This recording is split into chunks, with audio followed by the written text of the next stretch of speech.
kedu ihe bụ saraka?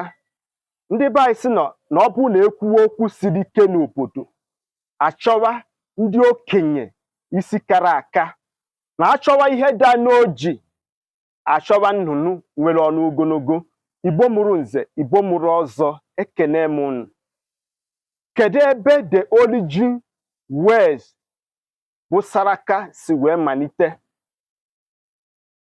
Iyi eso nkwenye maọbụ ịma nkwenye na saraka abụrụ Igbo words, nke o ji abụ Hausa maọbụ Yoruba words.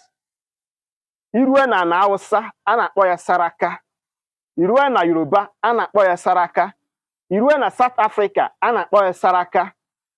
Part of this word may assume or presume that word saraka. Ebe ọbụla a na-eme culture and tradition, a na-akpọ ya saraka. Kedu ebe that words esi wee wepụta ya? Let me assume that saraka is a spiritual word, is a mystery, like ndị bụ ejima. Ejima is a mystery. Dada is a mystery. Ejima na dada bụ ndị otu ọgbanje. That is why ọ bụrụ dibịa niile ka emewere ịkọwa maọbụ ịkụzi maọbụ ịrụ ọrụ ndị otu maọbụ ndị ọgbanje. Mana tata ịjụọ nwoke ọ sị gị na o ji ọfọ, ịjụọ nwaanyị ọ sị gị na o ji ọfọ. Why? Onye ọbụla bụ dibịa ga-aghọta ebe m na-aga. Ọ ndị a na-ekpupere revelations, ndị na-afụ vision, ndị na-afụ ofu nwere ike ịkọwara gị the mystery of saraka.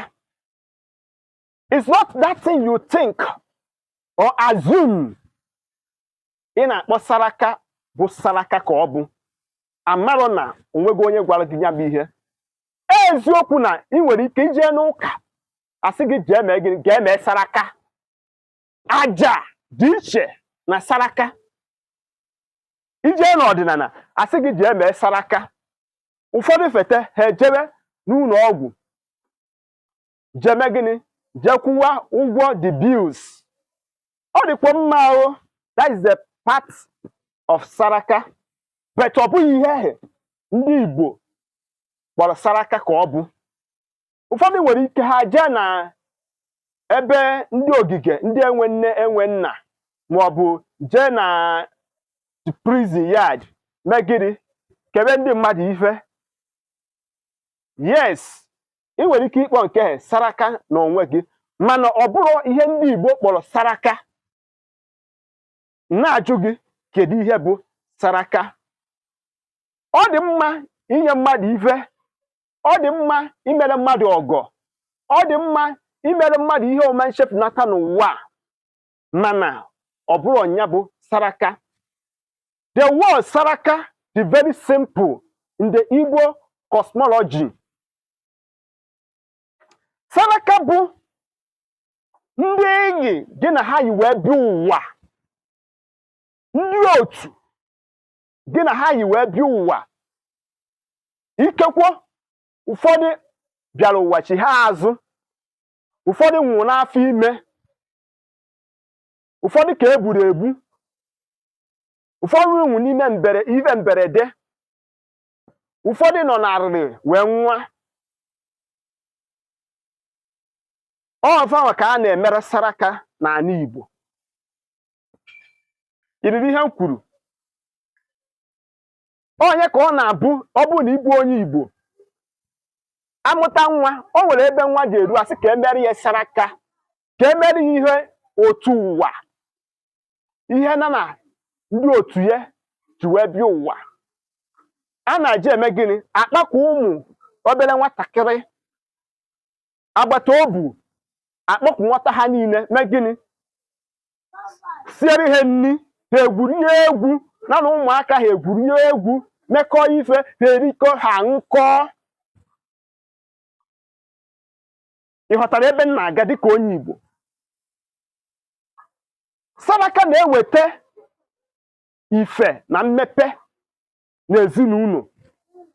Onye ka ọ ga-abụ tata ịbịa n'ọtụtụ ezinụlọ, ọtụtụ nsogbu dị iche iche ebe a na-achọ mkpụrụ nke afọ. Onye ka ọ ga-abụ ọ bụ na ije na dibịa n'afụ maka ihe gbasara saraka ọfụma, because it's a mystery. O nwere ike ọ sị gị jee mee gịnị, gee ka ije mere ụmụaka saraka n'usoro ọdịnala ka ị nwee ike inweta mkpụrụ nke afọ, ma ọ bụ ka ezi ka ife wee dị na ngwuru ahụ. Maka na nwaanyị jee ije di ma ọ mụtaghị nwa na be di ya, aṅụrị nwaanyị ihe ezughị oke, aṅụrị ezinụlọ ahụ ezughị oke. Ọ bụkwa na nwaanyị jee ije di ọ mụtaghị ozuzu oke, ọ mụtaghị ozuzu oye, ọ bụ na ọsọ nwaanyị ka ọ na-amụta, aṅụrị nwaanyị ha anaghị ezu oke. Mana nwaanyị ọbụla jere ije di mụta nwoke mụta nwaanyị, ịma na aṅụrị ihe ezue n'oke. Onye ka a na-akpọ the importances of male child in African culture.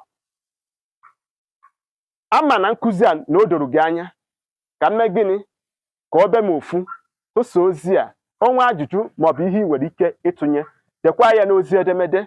Aka mbụ nwanne gị bụ Maazị UC. Cheta na ikwu amarọ ibe ezie. Ụmụnne m ndị Igbo, ana m asị unu deme deme.